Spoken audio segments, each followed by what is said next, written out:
Good morning. Must be 9 or 10 or 11. 11. Okay, I don't know. What a week. It's been a crazy week. Got my coffee this time. It's a new coffee. Okay, first I want to mention, I'm not seeing the comments. Okay, if you're watching on TV, you don't see the comments. If you're on laptop or a doohickey or a cell phone, you can see the comments. So if you're watching on TV and you want to see the comments, just pull your phone out and go to the same thing, turn the sound off, and you'll see the comments there. So I want to thank everybody for the support they've been giving the channel. It paid for some trips, which I'll get to. So today I'm going to talk about a whole bunch of things. Food poisoning. I'm going to talk about cost of living, my favorite topic. But I got a little take on it that I just want to kind of throw out there. And then I'm going to mention poverty in Colombia. Again, this comes up with various comments that I get, or sometimes things that I'll see in the group comments. But usually it'll be somebody will send me off a comment, and so I like to respond in this if I can.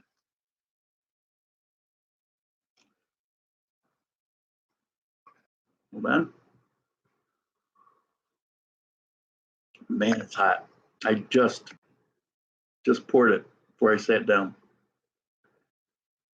Okay, so this week was nonstop.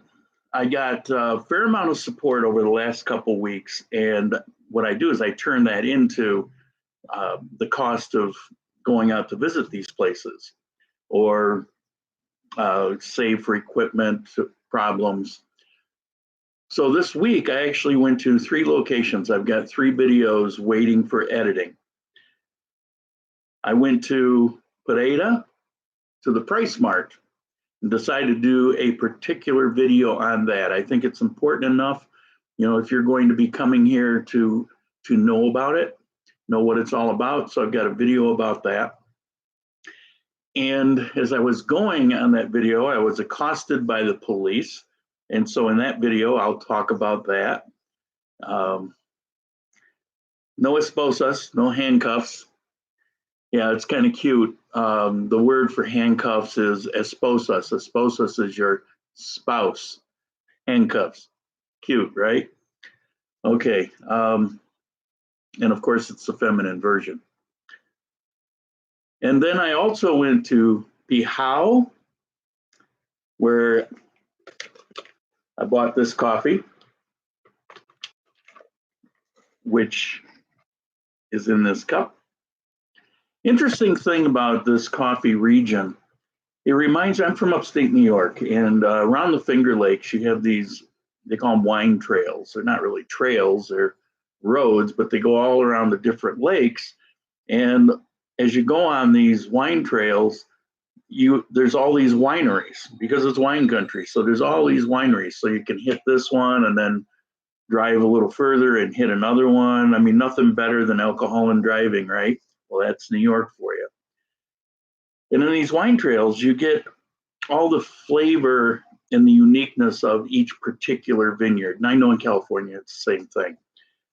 And far better wine in California, although they're getting better in New York. But most of the wine used to be trash, but it's getting much better. But these wine trails will demonstrate these individual wineries, particular species that they've been working on. And so there's a uniqueness to a lot of these. And as you're traveling around the coffee region in Colombia, it's a very similar thing, but with coffee.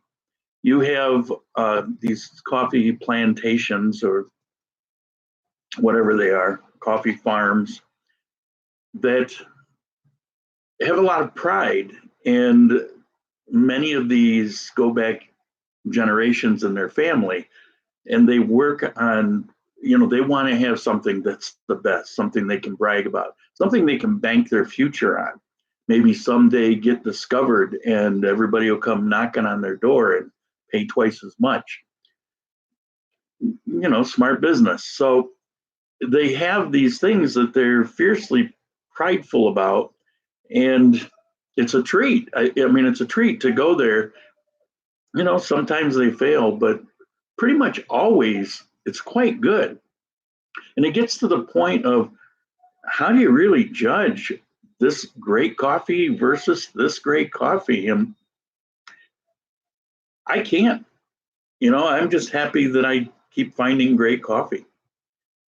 I won't say this is my new favorite, but it's pretty awesome. Can't be my new favorite. It's too far away to get. You won't find it in the stores.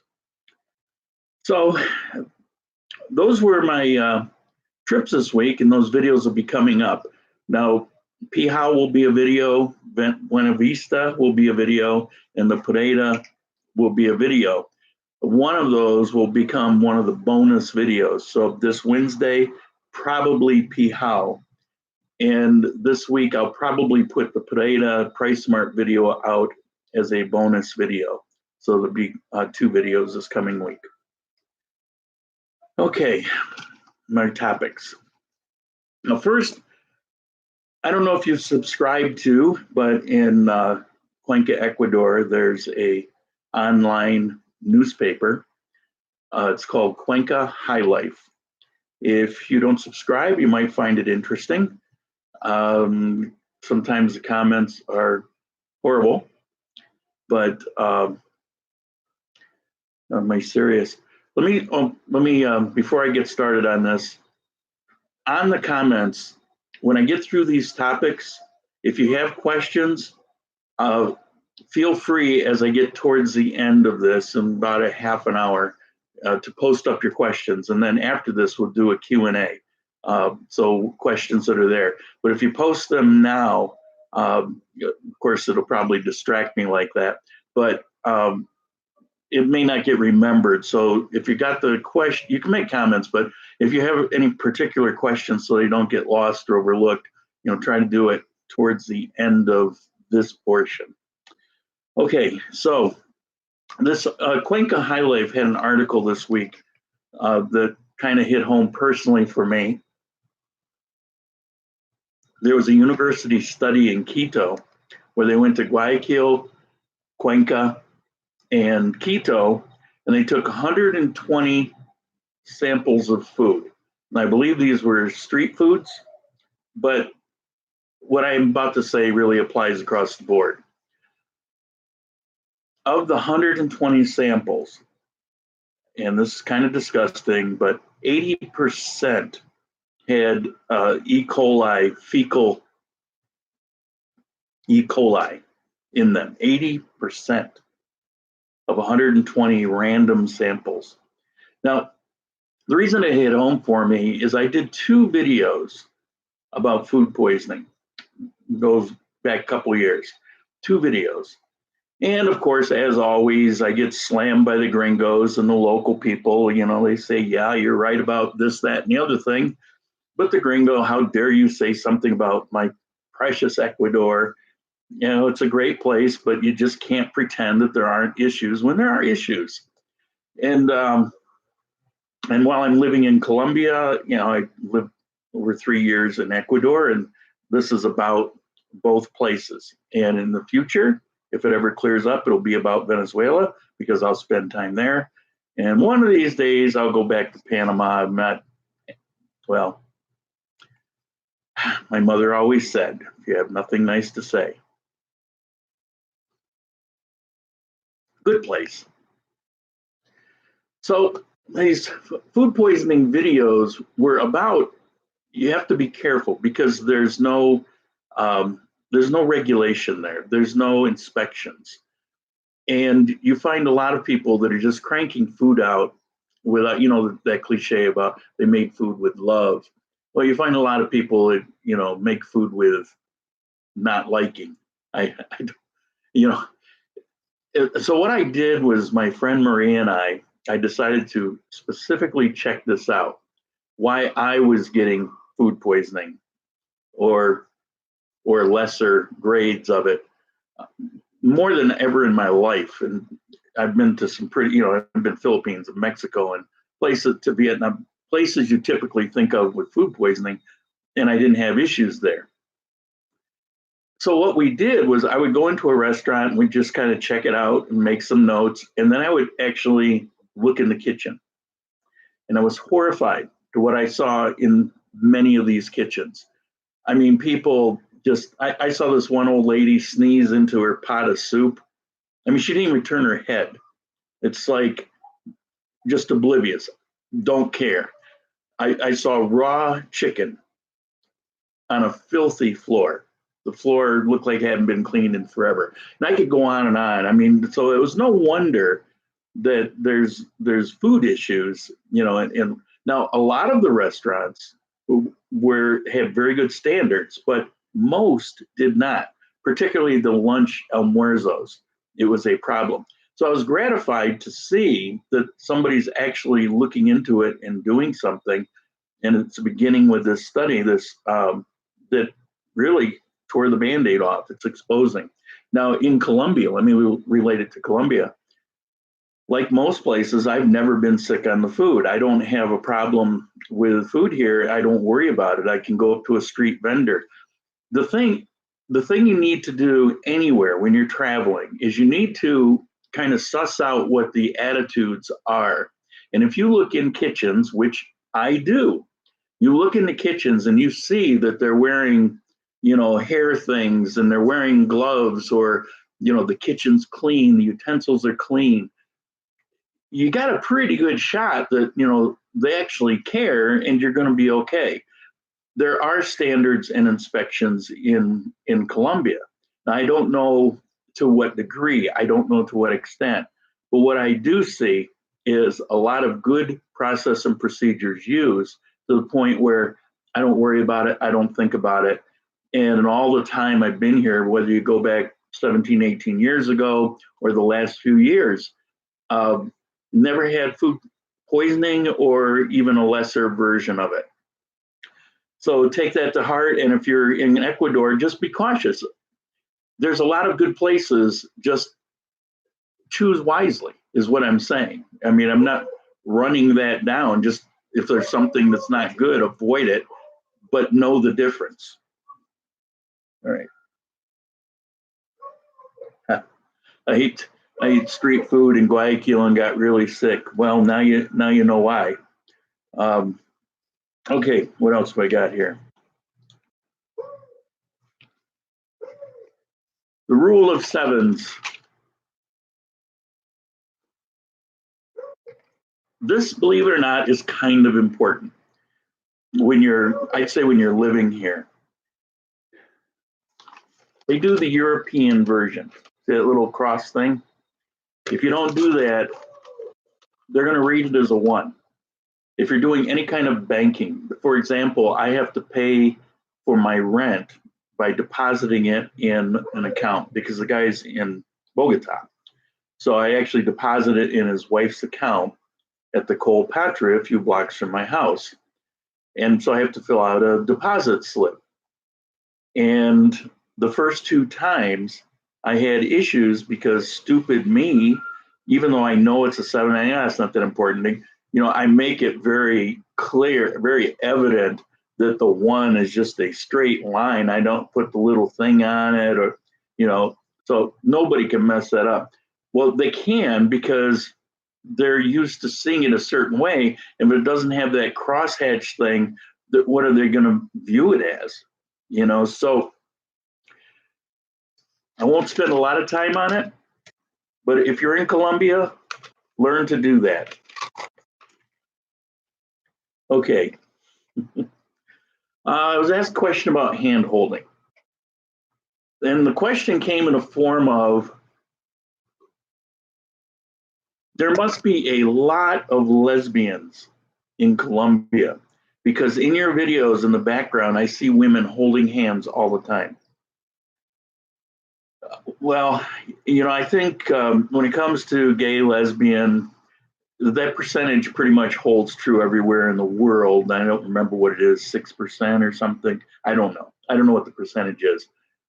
and it's not going to be any different in Colombia as in Canada. But the hand holding you're seeing has nothing to do with that. The hand holding you're seeing it's an affectionate culture, and friends will hold hands or lock arms and walk down the street like that. I mentioned before that I was married to a Colombian girl, one of the most wonderful people I've ever known in my life. I admire and respect her still. So why did I marry her? Well, the first inkling I had that she would be a keeper for me was I was in her aunt's and uncle's house. And I won't go through the whole story but in her aunt's and uncle's house, and her two cousins were sitting on a couch across from me.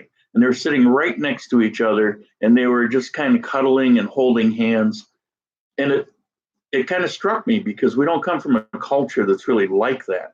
So I have to admit, I kind of thought the same thing. Is there something going on between these two or what? And so Jenny came and I asked her about it, and she's like, what? And I said, well, of course, they love each other. It's what people do there. And seeing the affection in her family and coming from a typical, or maybe not so typical USA family that certainly was not all that emotional or demonstrative of affection, we'll say. God forbid if you ever came to Thanksgiving dinners. Seeing that was really heartwarming. It's how it is, whether it's mother and daughter, it could be mother and son, it can be, you can't take it for anything more than what you see it as. And it's really none of your business anyway, none of my business, but it is noticeable if you're coming from North America to see this kind of affectionate thing. And no, it's not a lesbian based, occasionally maybe it is, but in general, you're going to see that. You're going to see that kind of, it's almost, how monkeys will get together and kind of hug each other and stroke and groom. And it's kind of like that. Now, no, I'm not equating Colombians with monkeys. I'm just saying that kind of demonstration of affection and caring for each other is alive and well here. And it's one of the things that I love about it. Thank God for affectionate Colombians. Yeah, okay. So, answered that one. How poor is Colombia? I think there's a misunderstanding, because when you come to Colombia and you go to various places, you're going to see a lot of poverty. Let that sink in. Thank you, my coffee. But there's many places you go to in the United States that you're going to see a lot of poverty. The poverty rate, and I did this in a video not so long ago, but the poverty rate in the United States as compared to here, as it fits into the economy, is almost the same. There's really not, there was barely any more percentage of poor as compared to the economy here as in the United States. Does that mean it's not, there's no poor? No, of course there's poor. And you see them, you're noticing them because the way it's seen here is different than the way it's seen in the United States. You can live in the United States in areas where you will never really see poverty. Here, everything is kind of mixed up. You almost see poor next to rich. Maybe it's zoning, or maybe there's not such a stigma about it. The nice thing in Colombia is, as in the United States, you can climb your way out of poverty, and people here don't sit around, bemoaning that they're poor. They're out hustling, they're out working, they're out keeping their life together. And I greatly admire, I respect that. But the poverty issue, think about it this way. As I'm walking around my videos, and this was the question actually, I see a fair amount of, fat people other than me in the background of your videos. Yeah, things that people pick out on my videos are crazy. You know, I focus on this, but they're seeing all these things. And they're right, though. They're right. If you walk up and down the street, you're going to see a fair amount of fat people. And I'll tell you, when I lived here before, it was not like that. Everybody was skinny. But then again, the unemployment rate back then was over 50%, and there was a lot of poverty. Now, you see a fair amount of fat people, or husky people, or well-fed, or however you want to phrase it. I'm not very politically correct, I guess. And it's absolutely true. The diet here is good. I mean, a basic poor diet is going to be vegetables and fruits and meat and rice and potatoes and bread. I mean, just your well-rounded diet. So it's not that they have a bad diet that causes them to be fat. It's that food is cheap and plentiful. In real poverty, that's generally not the case. And what really stands out is when you have these Venezuelans coming in that are on the edge of starving, and you'll see them in various cities or places around Colombia or in Ecuador, and they kind of stand out because they're so thin as compared to the population. It's because they're coming from such a bad situation where poverty, how ironic, one of the richest countries, but poverty has become so extreme. And so that's what you look like when you're coming from real poverty. So is Colombia poor? No, Colombia is not poor. Colombia has poor. Colombia has poverty, but it's not at a rate much different than you find in North America. And in traveling this week, and I have a video that I plan to do coming up. Again, thank you for the support of the channel because it's making these things possible. That I will focus on some of the wealthier outside of city places, these beautiful, amazing haciendas. Somebody's living in those. And when you, just in the background of my videos, walking around Armenia or anywhere else, you see all these brand new cars. Somebody's buying these cars. And Colombia is mall crazy. I don't know, what are there, 13, 14 big, huge malls in Medellin? Maybe more, maybe it's 20 something. You got a handful here in this little city town of Armenia. They love their malls. Now, malls are twice as expensive as you can get things up, but people are in there buying things. They exist. Who's doing that? So it's silly to think that because the economy is on a different scale, it's these poor little people. You shouldn't think that way, and it's wrong. It's just flat wrong. Also, I'll state the obvious. Poverty is much more than the amount of money. Poverty is not really the minimum wage of Colombia, which is another thing. People say, oh, the minimum wage is only a few $100s, and therefore that's what people make. No, that's a government established minimum, but people will make whatever. I mean, you don't say the United States is living off $7.25 an hour. I mean, come on. So it's no different. And I see that comparison all the time, and it's just completely flat out, totally wrong, misrepresents, and it's kind of insulting. But back on the money thing, when you come to a place like Colombia, money for most people that you meet have a far less importance, as does family, joy of life. Your happiness in your life is far more important than the money that you have. Now, of course, you have to have money to exist and survive, and so they're out working hard to do that. But they can sit there with a lot less in their life and be totally joyful and happy because they have the things that are important. When I grew up,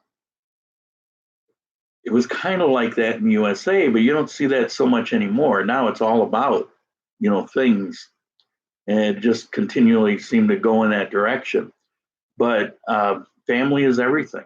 Happiness and joy of life is everything. And so you can meet somebody that financially might be dirt poor, but if they have these other things, they're joyful, and they don't sit and dwell and I mean, maybe some people do, but for the most part, I'm telling you my experience. I meet a lot of people doing the things that I do. I meet joyful people. Maybe at home by themselves, they go back and woe is me, but you don't really see any indication of that. There's such a positivity and a thankfulness. Okay, so now on to the topic that I truly hate: cost of living. I need a stiff drink for this one. What's the cost of living in Colombia? It's an unanswerable question, which is why it drives me crazy. How do you live? How do you plan to live? Maybe you have in your mind a certain lifestyle and you're going to come here, and when you live that, all the cost of living information that you got is totally out the window, because that's not the lifestyle that you wanted. Are you talking subsistence, or are you talking about living a comfortable life, or maybe a more extravagant life? So here's my point and my take on this cost of living thing. And it came from some thinking over last week over the website that was mentioned.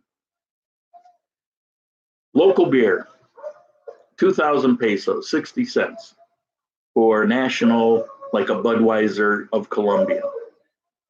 That's true. If I go down to the tienda, I can buy that beer for 2,000 pesos. But if I go to a really nice restaurant, that same beer is probably going to cost me 8,000 pesos. Ring a bell? If you go into a grocery store and buy a Budweiser versus you go to a really nice restaurant and buy a Budweiser, it's going to be a big difference in price, right? So where did you buy it? What are you talking about? And if somebody tells you 2,000 pesos, but you go to a nice restaurant and they pay 8,000, does that mean you're getting ripped off? So for the very same thing, you can see why there would be a wide range of price. Now introduce in other brands, and whether it's artisanal, you actually can have a very wide range on something as simple as a bottle of beer. Now, meals, $2. Yeah, I could find meals for $2 all day long. But if I go to La Fogata and I get a ribeye steak from Texas, Angus beef, that meal's probably going to cost me about $50. So that meal I can get a $2 meal, or I can get a $50 meal. So what's the cost of a meal? And these websites, it's more like, the beer is this, and your electric is this. And well, how do you know what the electric is? What stratus are you living in? Huge difference. Hotel. One of my favorite hotels to stay here before I moved here, as long as I booked it for more than a week, usually cost me around $9. $9. Nice hotel, decent location. But the gentleman that came to visit me that stayed in Mokawa paid almost $100. $9, $100. How much is a hotel room? The car, the Twingo, the $1,000 car, I throw up all the time, and people say, "Oh, you're making it up. It can't be. There's no car." You can start asking the questions now. There's no such thing as $1,000 cars. Well, there is, and you see them every couple weeks. Does that mean every Renault Twingo, which is the car that you find very cheap, every one that's for sale is going to be $1,000? Absolutely not. Some are going to be $3,000. They might go up to $5,000 or $6,000. What I'm saying is that if you watch, every few weeks one will pop up and it'll be about $1,000. One time, and I put it on the Facebook group Adventures in Grand Colombia. The advertising one came up. It was 1,100,000 pesos. About, what's that? $300? Yeah, it's about $300. So you can find a broad range even in those used cars. So if you come here and you say, "Oh, I'm going to buy $1,000 car," and you look and you don't see one for sale, well, when, like any bargain, then you need to wait a bit and take a look. I had somebody call me out and say, "Well, I've been looking."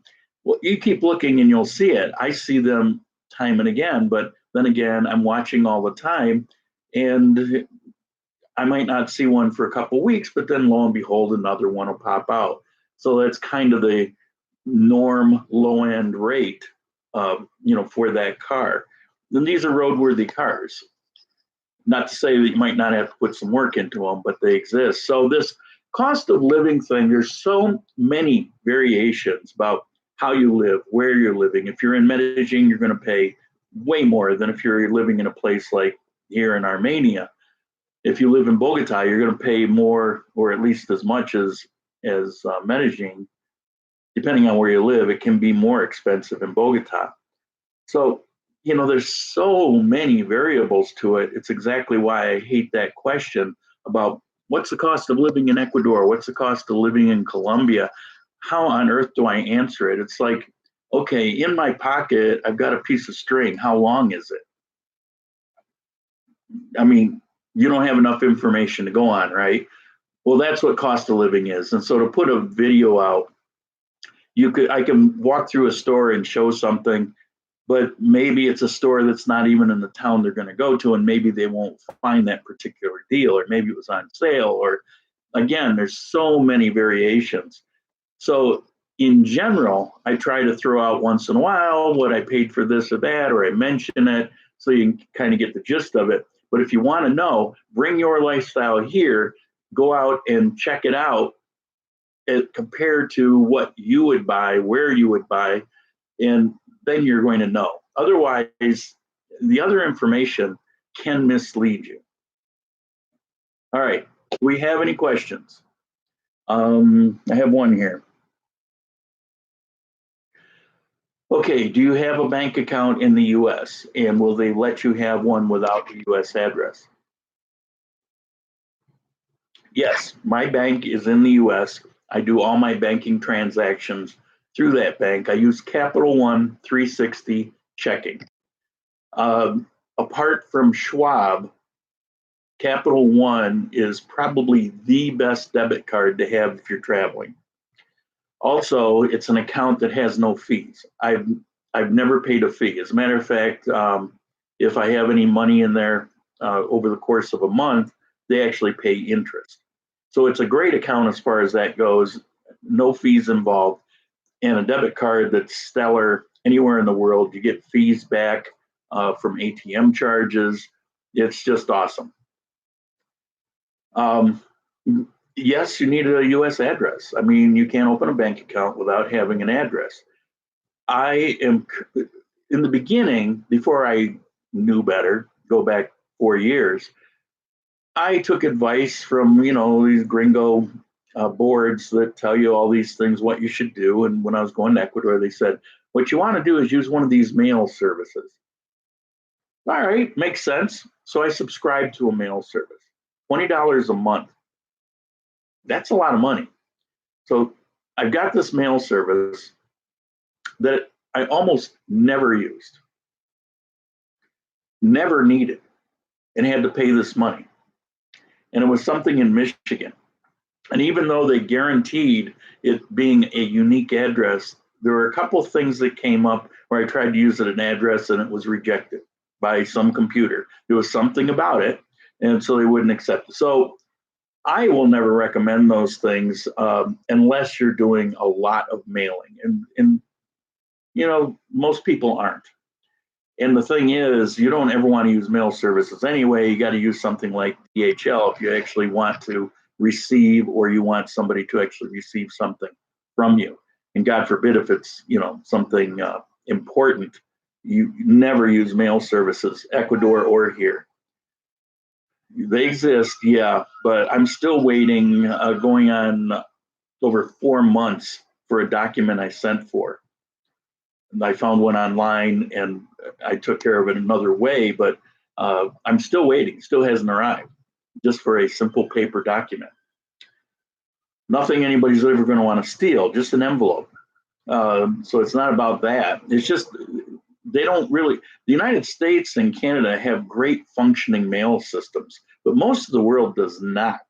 And so, you know, a lot of people come here and they're thinking, oh, the mail, it's the best way to go. Yeah, if you're there, not if you're here.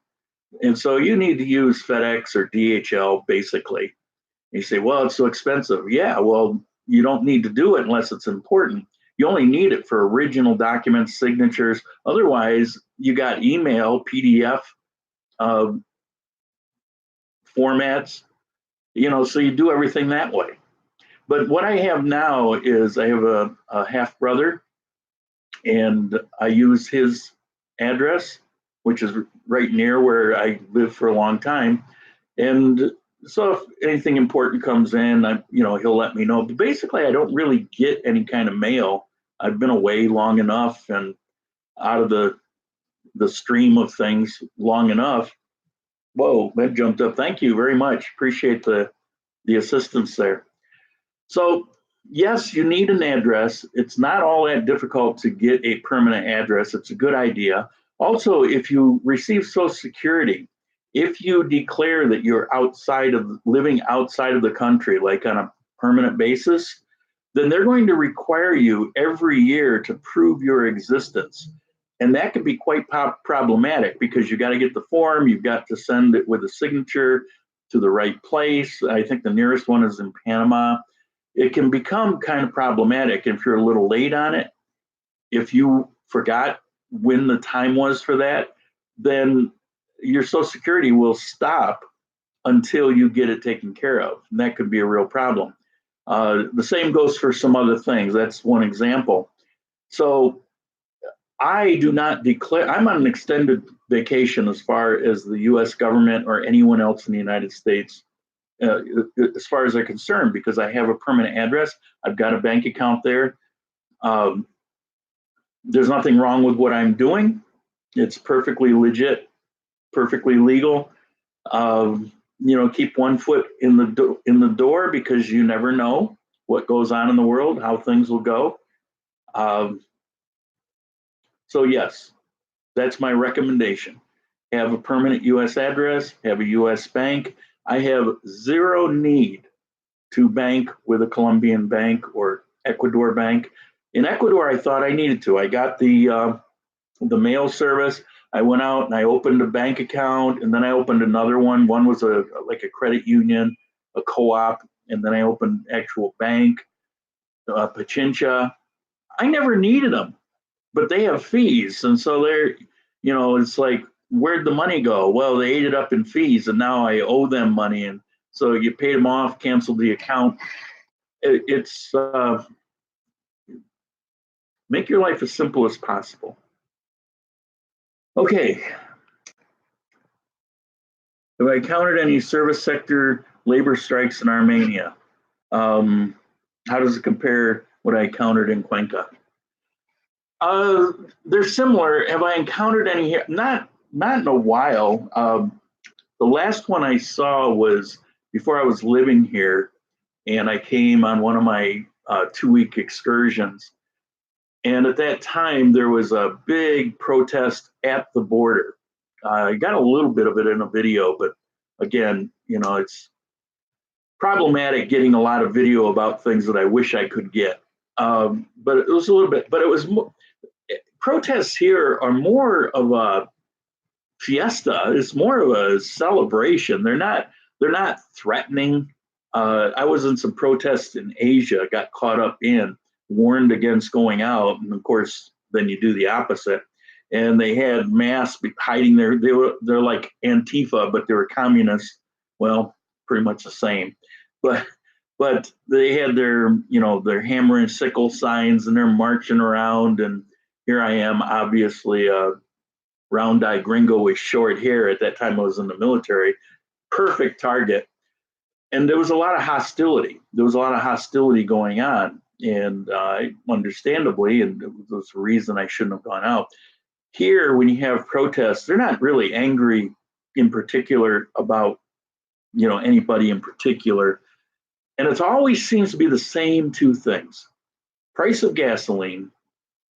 They have a refinery, but it very often doesn't keep up. And so they have to rely on outside sources. And that can be problematic from time to time, as we used to have issues of that in the United States. And the other thing is teachers' pay. My God, they're on strike all the time.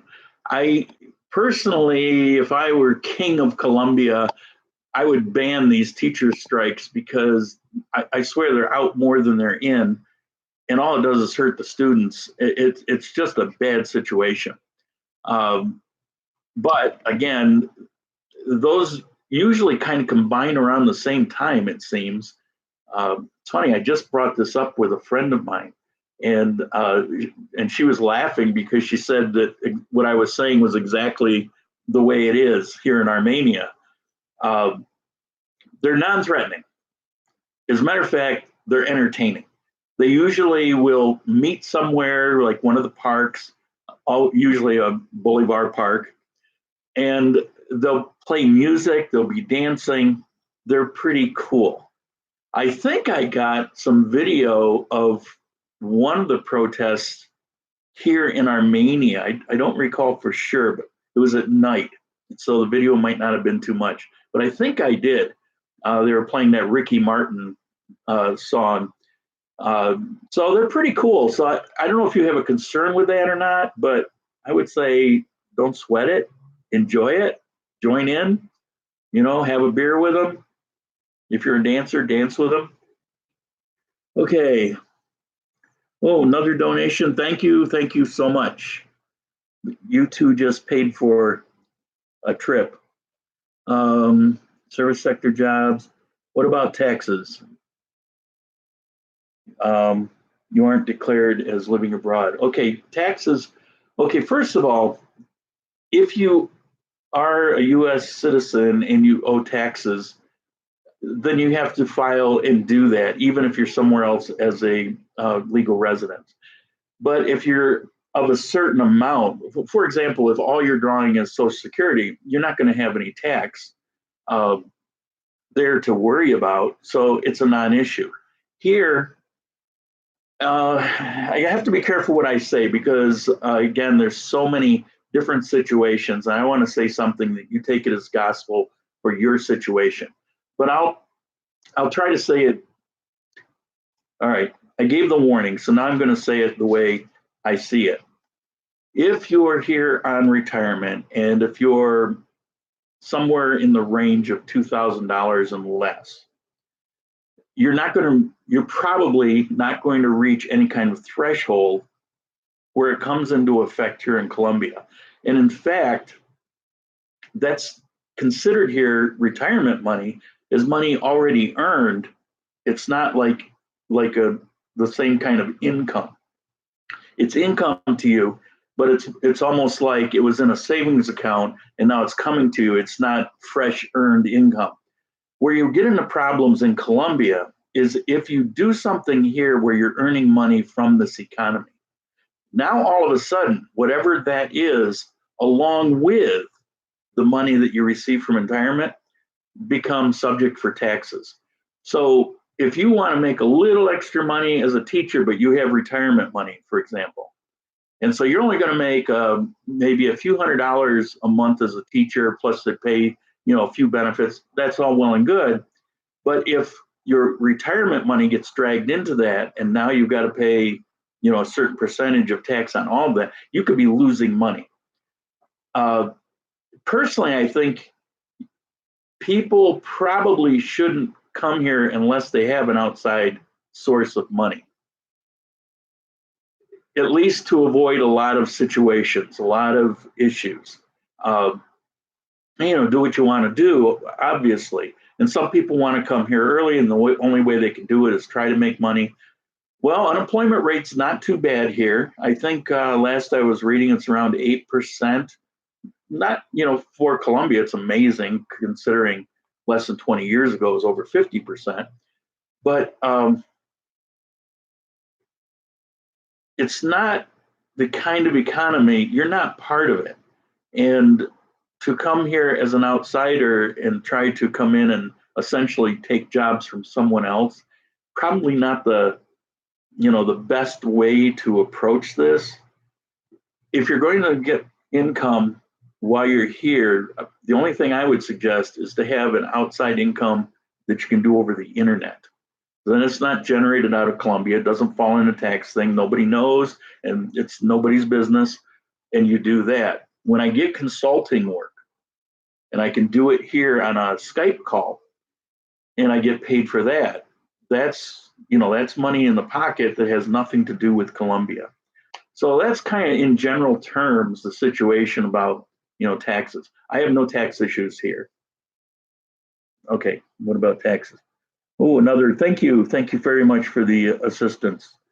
What are your thoughts on Pereira in comparison to Armenia? Well, you know, these things are biased. The city to city comparison for me is really another tough topic, because I do things based on what I feel. I lived in Pereira. I don't like the place. However, I could see why many people would like it. It has more to offer than Armenia. Although the thing is, for me, you know, I'm surrounded by 3 different malls within walking distance. Would it be a big difference to me if there were 5? But that's me. You know, for me, probably 1 is enough. I'm happy. You know, oh, I got them all. How many good restaurants can you go to? I mean, there's so many restaurants. Just if you go 5 blocks in either direction on this main road that I'm on, I've barely scratched the surface. And I'm here in Armenia, living here now for over 8 months, and I've barely scratched the surface. So how many restaurants do you need? Now, nightclubs, yeah, there's discos and nightclubs here. I mean, don't misunderstand. When I talk about this as a, you know, family community, you have all that kind of stuff. But in Pereira, you're going to have more. You've got a city of about 600,000. What I don't like about it is the same thing I don't care for about Cali is a bigger city. I don't like big cities, so that's me personally. It's hotter. It doesn't get the kind of breeze we get here. We are in a heat wave, kind of like in the U.S. We are in a heat wave, supposed to be over this coming week. And it's been kind of warm. Travel here, my apartment and stuff, it's fine, but this traveling was, yeah, it was pretty rough. Anyway, Pereira, it has a really nice zoo, which doesn't exist here, and I highly recommend that to anybody who visits Pereira. You know, so the bigger the city, the more things there are going to be that it offers. But here's what's in my mind, how I see Pereira, right or wrong. I see it as kind of a scrambled mess. I see it where zoning would have really done a lot of good for that city. I see a lot of criminals there. Now, as compared to, I'm not saying that. What I'm saying is what I like in Armenia, where I can walk the street, not worry about anything. There, you have to be more on your guard. You have to be more careful. It's probably more in line with something like Cuenca, where there's crime, it goes mostly unreported, but there's not shootouts on the street usually, like in Chicago. So, you know, those things are relative. There are some stunning places to live in Pereira. So I never want to tell somebody, don't live there, it's a terrible place, because that's simply not true. I just don't like it for me.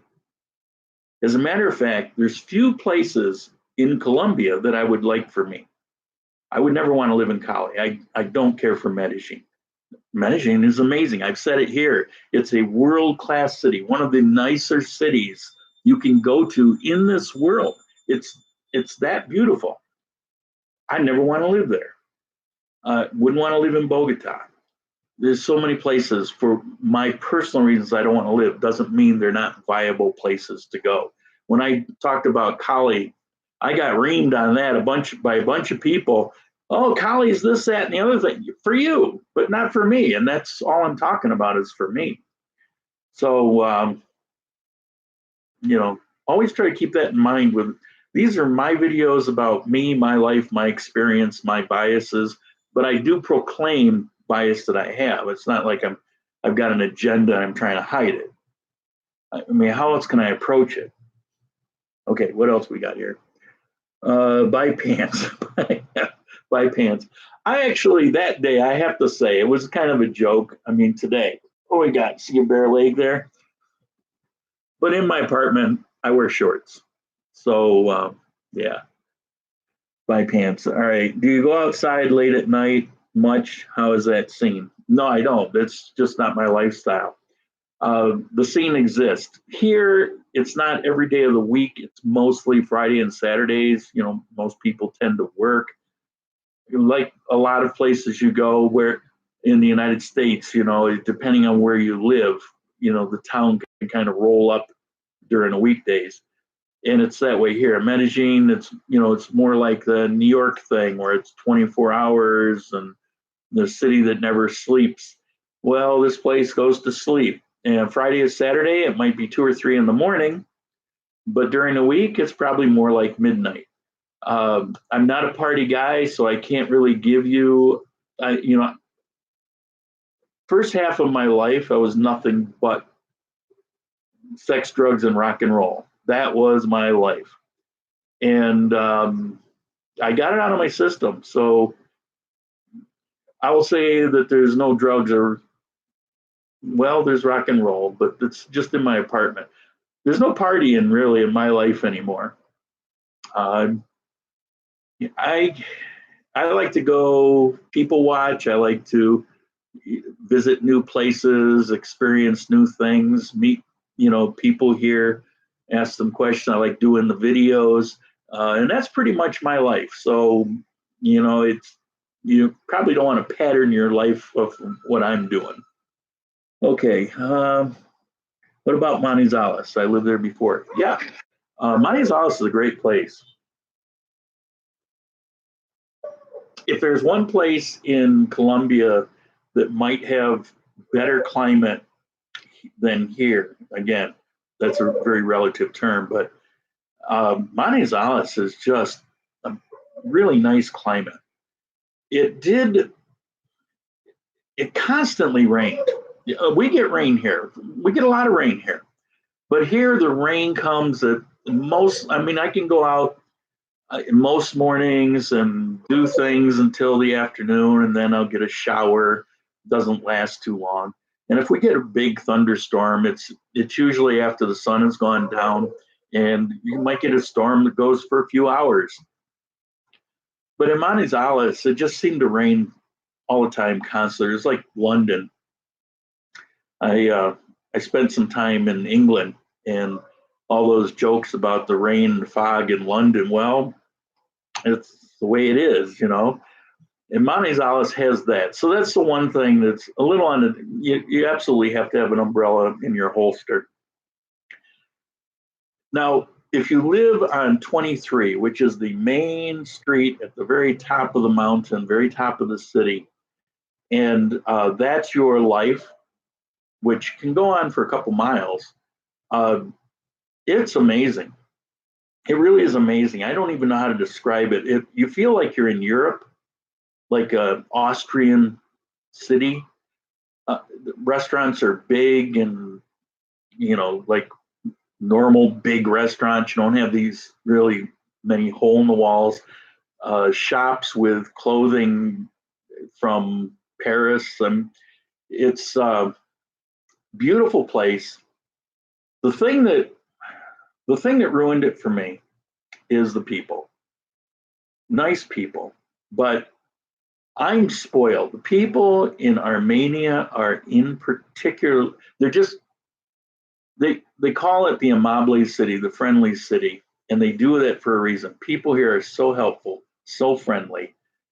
If you ever need anything, there's always somebody that will help you out. They're not trying to pick your pocket.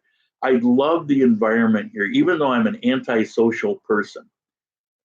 I love having that around me. In Manizales, it was more cliquish. It was more like Cuenca, where you walk down the street and you didn't get that same open feeling of friendliness, of help. That there were friendly people. I mean, it's hard for me to describe this, but in general, it was a little more cliquish, a little more reserved, where here it's very open. When you meet somebody here, you can see how they're feeling. They don't hide it. They don't mask anything. It's not behind some formality. If they like you, you see it. If they don't, you see it. It's like they have no ability to be deceptive. Where in Manizales, things are more formal. You meet somebody on the street and it's going to be more formal, almost exchange business cards kind of thing. So Manizales is a great place. I think it's a very viable option as a place to live. I can see where a lot of people would fall in love with it. And if I came, let's say if I came here and I already had a wife, for example, and so I had somebody to interact with, Manizales might be the perfect place because over time you're going to meet good friends. They're good people. And so you're going to meet good friends and they'll take you in. But in the meantime, if you have somebody, to keep you company, so you're not totally isolated, because you have to be careful of that. You have to be careful of isolation. I'm a hermit. I live an isolated life, but I also am very aware that if you do that too much, it's unhealthy and it can really mess with you. You don't want to blindly put yourself in that situation and then pay the price later. So here, it's not a problem. I can sit here for 2 weeks in my apartment and do whatever I want to do and be by myself. But the minute I step out the door, there's a lot of social interaction if I choose to have it. So I guess that's how I compare. Manizales. I'm 38 and still like to party. Well, there's party everywhere. If you want to party, you're going to party. It's here. It's in Pineda. It's in Manizales. It's to what degree? I will say, if you're drunk, I would much rather be here trying to get home than some of the bigger cities. Here, people will help you home. They're going to help you to help themselves to whatever you got and leave you where you're at. Okay. Are you seeing prices go up in any areas? Are they about the same since I moved? Well, I've only been here this time around for a little over 8 months, but I've been coming here for the past at least 2 years. Prices are very different from 20 years ago, of course, but no, prices are pretty much the same as when I started coming back here a few years ago. If you're asking about inflation, I'm not seeing inflation. It's funny, I was just thinking about that when I was on one of these trips. Something kind of got and so I'm sitting on the bus with nothing to do, and I thought a lot about that. But I have no evidence that I haven't seen any kind of inflation thing going on here. And then with the dollar being as strong as it is, it's right now, it's probably cheaper here. It is cheaper here than it was a few years ago. Okay, you're a hermit. You have that girlfriend. What girlfriend? I've been trying to find a girlfriend, and I see somebody from time to time. The one I I stopped seeing her. She contacts me once in a while, but if it's not gonna, I don't string it along. I told you I'm kind of a jerk, and things aren't a certain way that I'm just not interested. I have started seeing someone that I saw some time ago. She's kind of back in to my life, but it's more like we went on these trips and helping me with the videos and stuff. We'll see. My all-out full court press to go through this, I wearied of, and I kind of, now I'm back to normal, and something comes along, it'll come along. I'm really,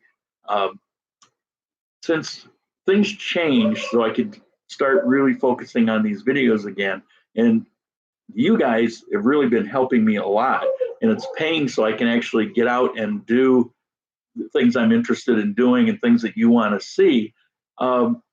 That's taking some of that need to have somebody else. So I'm living here alone. I have friends. I see friends reasonably often, but I go through my periods. As a matter of fact, I go through my spells. Just recently, I went almost 2 months not leaving this apartment. Yeah. But we won't talk about that. Seeing prices go up. Your area, what is the going rate in a 1-bedroom apartment? Well, where? I could find a decent 1-bedroom apartment for $200 or maybe less. In a really nice area, $225, $250.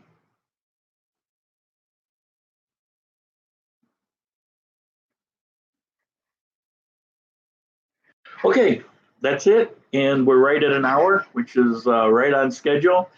Thank you again to the supporters out there. I really appreciate it. The channel appreciates it. I hope you appreciate the videos that come out of it. And hope you have a good day.